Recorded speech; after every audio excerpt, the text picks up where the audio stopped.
ज्यांचे बजेट कमी असेल यांनी बांधकामामध्ये 6 इंच इट वापरावी, म्हणजेच आपले एकूण खर्चाच्या रकमेत 20% बचत होते.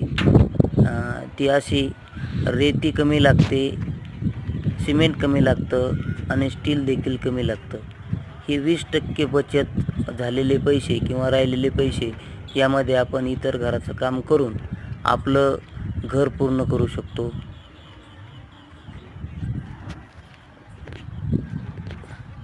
म्हणूनच म्हणतात, घर पावे बांधून, विहीर पावे खोदून. आपले स्वप्न पूर्ण करा आणि आनंदात जीवन जगा.